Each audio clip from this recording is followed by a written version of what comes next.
Mesdames, Mesdemoiselles, Messieurs, bonsoir et bienvenue à votre 21h30 de ce samedi 29 mars 2014, les principaux titres du journal. Un régime particulier de recouvrement des créances des banques et des établissements de crédit, c'est l'objet du projet de loi adopté hier par l'Assemblée nationale. Sensibiliser les citoyens autour du rappel comme et du retrait de la carte d'identité. Tel est l'objectif de la tournée des tournées entreprises actuellement par plusieurs membres du gouvernement à l'intérieur du pays.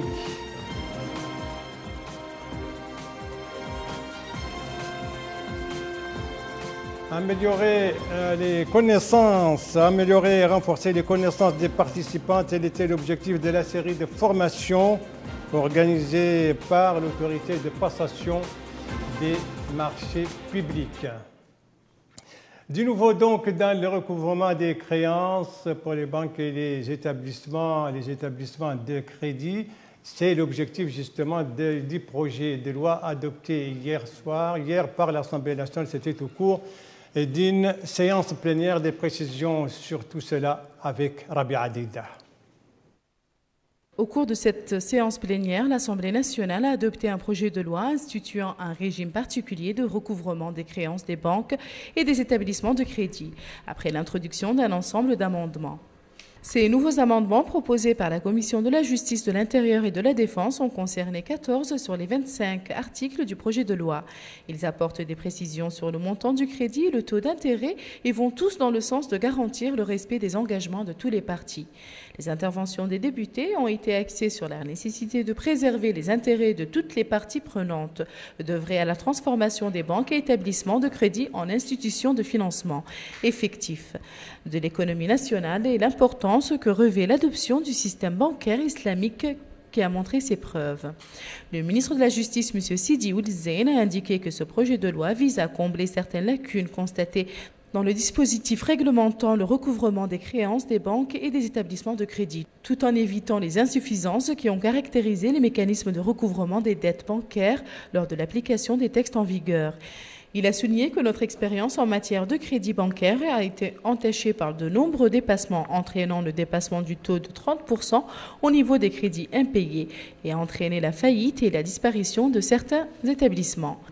La séance s'est soldée par le vote des députés sur l'adoption du projet de loi relatif au recouvrement des créances des banques et établissements de crédit.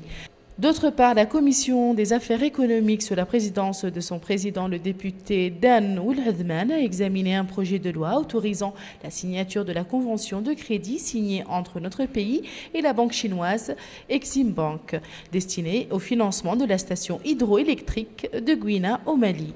Le gouvernement était représenté par le ministre de l'Hydraulique et de l'Assainissement, M. Mohamed Salem Ould-Béchir. Voilà donc au niveau de l'Assemblée nationale, la Chambre basse du Parlement. Au niveau maintenant de la Chambre haute de ce Parlement, c'est-à-dire le Sénat, a signalé ses réunions au niveau de la Commission des finances et des comptes. Voilà les images des comptes. Et c'est là pour examiner, et c'était hier soir toutes ces réunions, et c'est là c'était pour examiner les budgets 2014 pour 3 départements ministériels, à savoir les affaires étrangères, et la coopération, les affaires islamiques et l'enseignement originel, et le ministère de la communication et des relations avec le Parlement, des réunions donc évidemment où les ministres concernés étaient présents lors de ces discussions. Ça, c'était donc hier soir au niveau de la Commission des finances et des comptes au niveau du Sénat.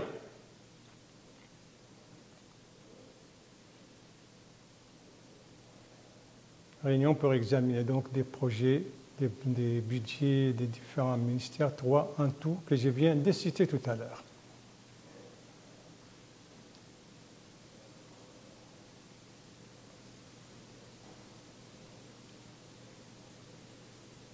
Voilà, des ministres donc devant le Parlement, d'autres sillonnent actuellement, vous le savez, le pays pour sensibiliser les citoyens autour du rappel comme le recensement administratif à vocation électorale complémentaire, mais aussi autour du retrait de la carte d'identité pour ceux de nos citoyens qui n'ont pas encore retiré la leur. Alors nous allons commencer ces activités. Ils sont en tout presque 6 ministres, donc ils sont à l'intérieur du pays ici à Nouakchott.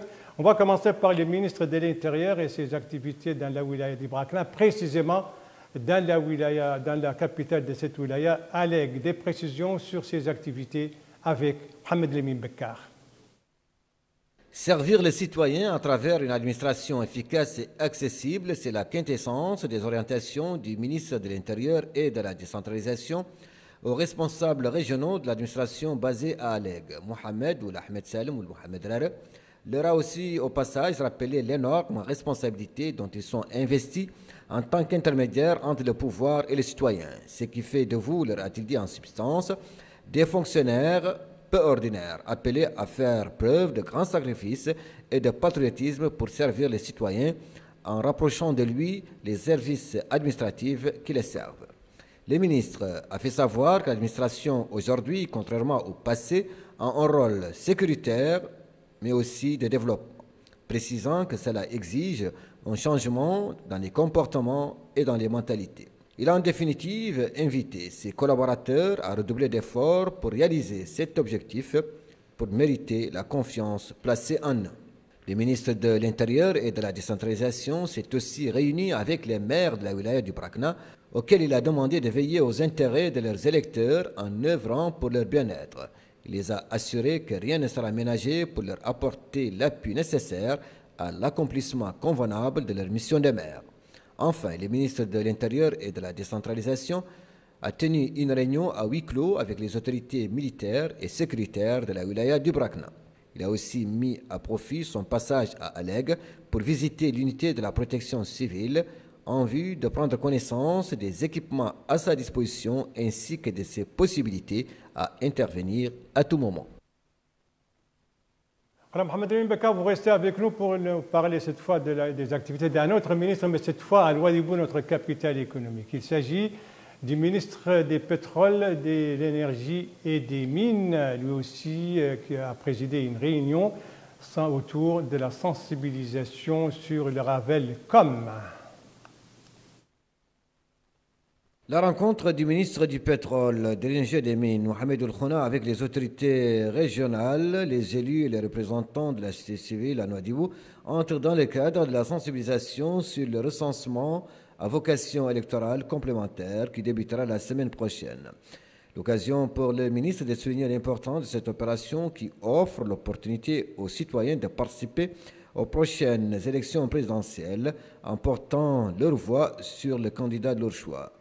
Aussi a-t-il appelé ses interlocuteurs à encourager les électeurs qui ne l'ont pas encore fait de retirer leur carte d'identité pour pouvoir se faire enregistrer sur la liste électorale. Présent à la réunion, le wali de Dakhlet Nouadhibou, Mohamed Waloul Ahmed Youra, a pour sa part invité les populations de la wilaya à s'orienter vers les centres d'état civil pour remplir les formalités nécessaires à l'enregistrement sur la liste électorale. Quant au maire de Nouadhibou, il a indiqué que la commune ne ménagera aucun effort afin d'encourager les électeurs à contribuer activement à la réussite de l'opération de recensement. D'autres intervenants ont souligné l'importance du recensement électoral complémentaire et affirmé leur détermination à œuvrer en faveur de son succès. Direction maintenant à l'est du pays, précisément le Hod El Gharbi qui accueille en ce moment le ministre de la fonction publique, du travail et de la modernisation de l'administration, le ministre qui a commencé ses activités de sensibilisation à Ayoun, Mohamed Ould Zemzam. Ayoun, capitale de la wilaya du Hod Gharbi, a constitué la première étape de la visite qu'entreprend actuellement le ministre de la fonction publique, du travail et de la modernisation de l'administration, M. Seydina Ali Mohamed Khouna, afin de sensibiliser les citoyens sur l'importance du recensement administratif à vocation électorale. Au cours du meeting populaire organisé à cet effet, le ministre a transmis aux citoyens d'Ayoun les directives du président de la République, M. Mohamed Abdelaziz, avant de développer les grands axes de cette opération dont les pouvoirs publics fondent beaucoup d'espoir. M. Seydina Ali Mohamed Khouna a enfin demandé à tous les citoyens d'Ayoun de se faire inscrire sur la liste électorale. Les intervenants ont posé un certain nombre de questions liées à la mise en œuvre d'Iravel. Répondant aux questions posées, le ministre de la fonction publique, du travail et de la modernisation de l'administration a précisé que toutes les dispositions inhérentes à la bonne exécution des ravels ont été prises. Voilà, et puis nous allons parler maintenant de la wilaya de l'Adrar qui n'est pas du tout en reste dans le cadre de cette campagne de sensibilisation autour du Ravel comme. Et c'est une tâche qui revient au ministre de la Santé qui a commencé ses activités de sensibilisation à partir d'Atar. On retrouve Rabi Adida. La réunion du ministre de la Santé, M. Ahmedou El Jelvoun, avec les autorités administratives et sécuritaires et les acteurs politiques locaux a été l'occasion de sensibiliser les citoyens d'Atar sur le recensement à vocation électorale. Au cours de cette réunion, le ministre de la Santé a rappelé l'importance de poursuivre le contact avec les citoyens en tant qu'élément moteur dans toute action de développement. Il a indiqué que sa mission consiste à sensibiliser les citoyens, majorité et opposition confondues, sur la nécessité du retrait des cartes nationales d'identité et l'enregistrement sur les listes électorales afin de contribuer à enraciner la démocratie dans notre pays. Le ministre de la Santé, M. Ahmedou El Jelvoun, a rappelé les réalisations et acquis accomplis par notre pays sur la voie du développement et de la stabilité. Le ministre a suivi les doléances des intervenants et s'est engagé à les transmettre aux autorités compétentes, précisant que la mission du gouvernement demeure avant tout l'écoute des problèmes des citoyens et la recherche de solutions appropriées à ces problèmes. Cette réunion a permis aux citoyens d'Atar de réaffirmer l'importance de la réussite du recensement à vocation électorale et leur soutien au président de la République, M. Mohamed Ould Abdelaziz. Voilà, autre ministre en déplacement dans les wilayas du nord du pays. Il s'agit de la ministre de l'Habitat, de l'Urbanisme et de l'Aménagement du Territoire. La ministre qui a présidé hier soir à Zouerat, la capitale du Tir Zemmour, une réunion de sensibilisation toujours autour du Ravel comme Eza Haidar. Après les législatives, place à la présidentielle pour permettre à l'ensemble des citoyens de participer à la future présidentielle. Le gouvernement a décidé d'ouvrir le Ravel. C'est dans cette perspective que le recensement administratif à vocation électorale débute la semaine prochaine. À cet effet, Dr Fatma Habib, la ministre de l'Habitat, de l'Urbanisme et de l'Aménagement du Territoire, a présidé une réunion au Tri Zemmour, une réunion qui a eu pour but de sensibiliser les autorités de cette wilaya sur le recensement administratif à vocation électorale. La ministre a à cette occasion annoncé le démarrage prochain du recensement. Elle a souligné l'importance de ce recensement tout en invitant l'assistance à intensifier les activités de mobilisation pour sensibiliser les citoyens, opposition majorité confondue, sur la nécessité du retrait des cartes d'identité nationale et de l'inscription sur la liste électorale pour garantir une plus grande participation aux élections prochaines, a-t-elle ajouté, également de donner à chaque citoyen son droit de vote. Les intervenants, quant à eux, ont axé leur intervention sur la nécessité d'élaborer une stratégie qui pourra garantir le succès de cette opération. Voilà pour les wilayas du Nord. Les wilayas du Sud également connaissent cette campagne de sensibilisation qui se poursuit. C'est notamment le cas dans la wilaya du Trarza. Et la tâche revient au ministre du Développement rural de sensibiliser donc les citoyens dans les différentes muqata'a de la wilaya. Les muqata'a qu'il a visitées. Nous vous proposons ce soir ces étapes de Rosso et d'Erkiz. Et on retrouve Mohamed Ould Zemzam. La visite du ministre du Développement rural, M. Ibrahim Ould Mohamed Mokhtar, dans la Muqata'a d'Erkiz s'inscrit dans le cadre de la sensibilisation des populations sur l'importance de leur participation aux opérations complémentaires du recensement administratif à vocation électorale. Prenant la parole à cette occasion, le ministre du Développement rural a rappelé aux yeux de l'assistance l'importance de se faire inscrire sur la liste électorale. Le ministre du Développement rural a exhorté enfin les partis politiques, sociétés civiles et autres acteurs concernés à s'impliquer davantage dans ce processus électoral. Les intervenants ont tour à tour posé un certain nombre de questions liées à la mise en œuvre du Ravel. Au niveau de la capitale d'Itrarza Rosso, le ministre du Développement rural a présidé une réunion similaire en présence du Wali d'Itrarza et un nombre important de citoyens venus pour la circonstance. L'occasion pour le ministre du Développement rural de transmettre le message des pouvoirs publics demandant à l'ensemble des populations d'Orosso une meilleure adhésion dans cette campagne de sensibilisation en cours qui constitue une condition sine qua non de leur participation dans les élections prochaines. Les intervenants ont souligné un certain nombre de problèmes liés au recensement administratif à vocation électorale, problèmes auxquels le ministre du Développement rural a donné toutes les explications nécessaires. Voilà, retour à Nouakchott, donc après ce tour dans l'intérieur du pays, Nouakchott, dont les Muqata'a vivent aussi à l'ère de cette campagne de sensibilisation autour du Ravel. Comme c'est ainsi que la Muqata'a de Dar Naïm a reçu aujourd'hui la visite de la ministre déléguée chargée des affaires maghrébines et africaines, justement pour sensibiliser les populations de cette Muqata'a. On retrouve Rabia Dida. Dans la Muqata'a de Dar Naïm, la ministre déléguée chargée des affaires maghrébines et africaines, Mme Mekfoula Mtagat, a tenu une réunion avec les habitants de la Muqata'a afin de les sensibiliser sur l'importance du recensement administratif à vocation électorale. Au cours de cette réunion, la ministre déléguée chargée des affaires maghrébines et africaines a passé en revue les réalisations et acquis accomplis durant le mandat du président de la République, M. Mohamed El Abdelaziz, dans tous les domaines de la vie, notamment en termes d'enracinement de la démocratie et d'épanouissement culturel, économique et social dans un climat de liberté, de stabilité et de sécurité.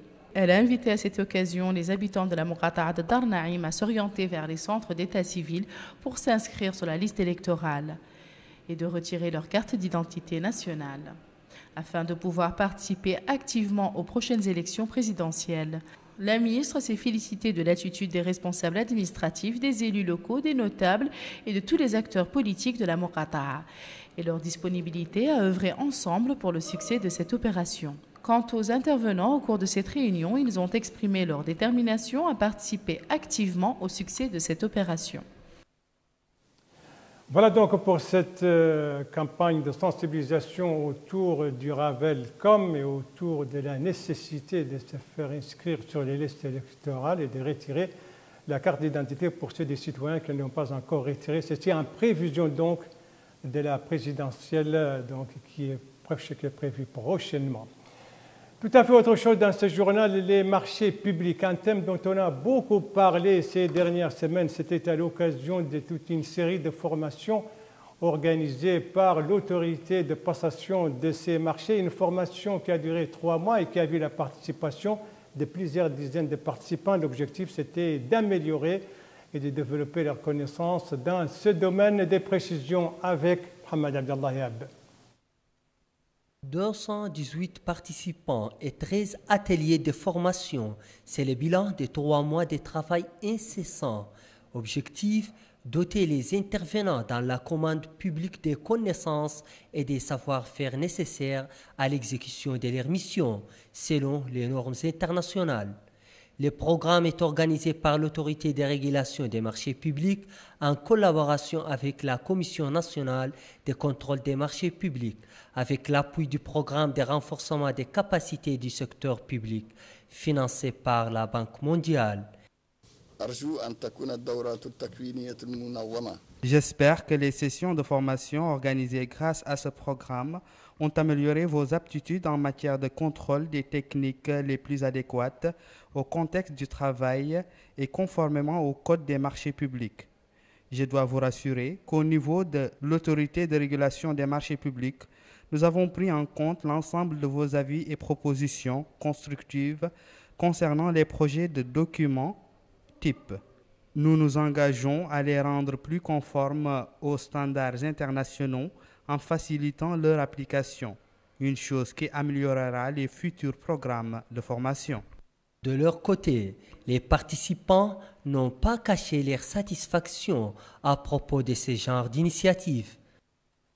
Ils ont permis aux participants venant des différentes parties prenantes intéressés, concernés par les marchés publics, de mieux maîtriser les procédures de passation des marchés publics. Et en cela, c'est des formations très importantes, desquelles les participants sont sortis avec plus de maîtrise des procédures de marchés publics et plus de compétences pour l'exécution quotidienne de leur travail. Cette formation va contribuer à l'amélioration des niveaux des membres des commissions de passation des marchés d'une façon générale et d'une façon particulière à la communauté urbaine.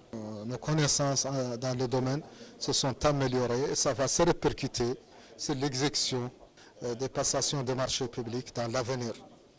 Notons que ce programme de formation a été assuré par 2 bureaux d'expertise, les Mauritaniens Sage Consult et les Tunisiens CODEF.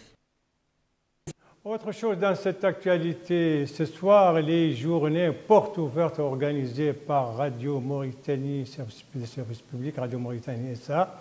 Des journées avec participation de plusieurs élus, mais aussi de politiciens et des représentants de la société civile, compte rendu Babacar Ndiaye. Radio Mauritanie ouvre ses portes aux parlementaires et aux acteurs de la société civile, l'occasion pour eux de découvrir la longue marche de cette radio vers ce qu'elle est devenue aujourd'hui. Une radio qui consolide l'unité nationale, renforce la démocratie pluraliste, propage les idéaux de citoyenneté, les valeurs de la République et de l'islam. Une radio, dit ce député à l'Assemblée nationale, est très importante pour informer les populations.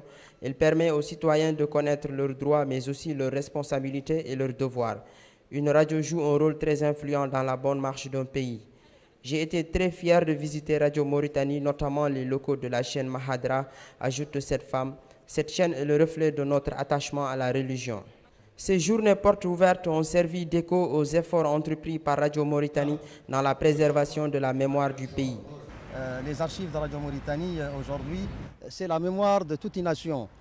Il y a lieu donc de préserver ces archives. Et ça peut se passer à travers la numérisation des archives, mais aussi l'utilisation, l'introduction donc des nouvelles technologies en matière d'archivage et de préservation de ce patrimoine diversifié et très riche. Donc c'est juste un espace et un cadre d'échange et de concertation qui nous a regroupés avec les parlementaires, mais également avec les différents acteurs de la société civile.